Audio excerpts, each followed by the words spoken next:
Testifying in front of the Senate Armed Services Committee today was the Director of National Intelligence, James Clapper.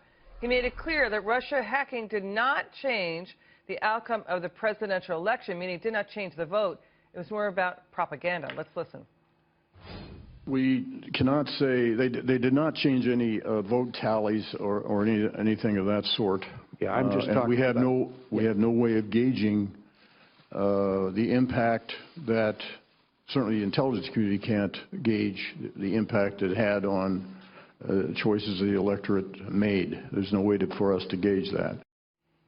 Top Republicans echoing his sentiment. Take a listen to how Speaker Paul Ryan told reporters. There are attempts on the left to try and delegitimize this election. That's just bogus. He won fair and square. He won clearly and convincingly. Russia didn't tell Hillary Clinton not to go to Wisconsin or Michigan. They didn't put the server in her basement or put the stuff on Anthony Weiner's laptop. He won the election fair and square, clearly and convincingly.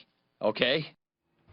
Now this, a report just unclassified by the Office of the Director of National Intelligence says, quote, "We assess with high confidence that Russian President Vladimir Putin ordered an influence campaign in 2016 aimed at the U.S. presidential election, the consistent goals of which were to undermine public faith in the U.S. democratic process, denigrate Secretary Clinton, and harm her electability and potential presidency."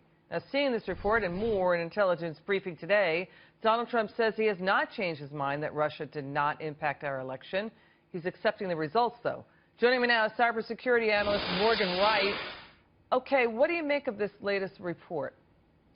It's the biggest non-shocker I've had since the Kardashians broke up. I mean, the fact that Vladimir Putin was involved in this, we've all known that. And that's one of the challenging things, Liz, is that we know that they were doing it.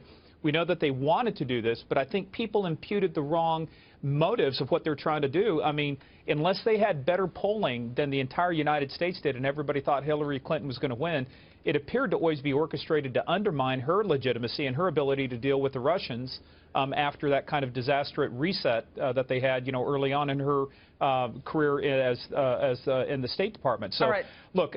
But this is another tool. This is nothing new. It's not a new tactic. It's just a new tool and something they've been doing for years. Let's go through the hacks that doesn't have the level of outrage that have occurred here in the United States. Russia was eyed in a Joint Chiefs of Staff's email attack in 2015.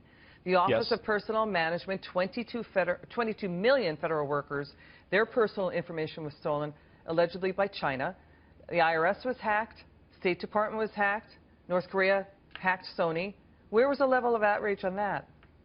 Well, add the White House to that, too. I mean, they got in through the State Department to the White House. So, yeah, I mean, look, I was one of the 22 million that had their personnel files of the standard Form 86 for our security clearance leaked. What was done about that? Where's the outrage on a bunch of other things? Look, this seems to, what happens is we politicize the intelligence process. We politicize the process, and so it's not unusual that people suspect or are suspicious of the outcome or the conclusions people reach. When you politicize that, it's being done for a political objective as opposed to help inform and build policy that the United States need to respond to. Look, the only people getting hacked right now is ourselves. We release classified information. We let people know things we shouldn't know. We don't need the Russians and the Chinese to hack us. We're doing it to ourselves. Yeah, Morgan, listen, it's unacceptable that these hacks by foreign governments are taking place. It's not right, and it should stop. I mean, the U.S. voter out there, I don't think anybody accepts it. It's intolerable. But you know what? Sorry, Morgan, I want your thoughts on this. President-elect Trump's senior advisor, Kellyanne Conway, just wasn't having any of this morning. Let's take a listen.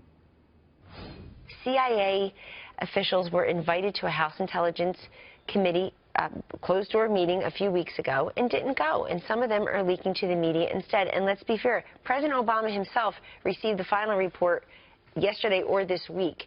He did the punishment before he got the report. He expelled the 35 or so Russian operatives last week. Let me ask a question, too. Why would Russia want Donald Trump to win the presidency? Donald Trump is going to increase the defense budget. He's going to modernize our nuclear capability. He wants to explore oil and gas. All of that hurts Russia and emboldens America first.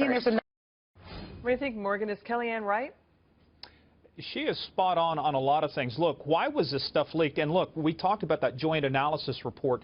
whether or not you would have expelled 35 diplomats based upon what was in that report. I wouldn't indict a ham sandwich based on what was in that report. So it seems like what we've done is we've leapt to a conclusion, we've waited till the facts come out, now we make the facts fit the narrative. That's not the way you do the intelligence process. And look, it's a disservice to the incoming administration to put them in this position. But to your point, Liz, it's a bigger disservice to the American public, because now where's the bright line? Where do we know that we can trust this and we can't trust the other things? The lines have become so blurred. Yeah. Look, they're going to have a difficult time determining what is legitimate anymore, and then people will just absolutely tune out and they won't listen to anything. Right. And there's also that report that the FBI did not have access to that DNC server. DNC server. Yeah, the DNC hired an outside company, CrowdStrike, which is reputable, to look at it. Morgan Wright, thank you so much for your time.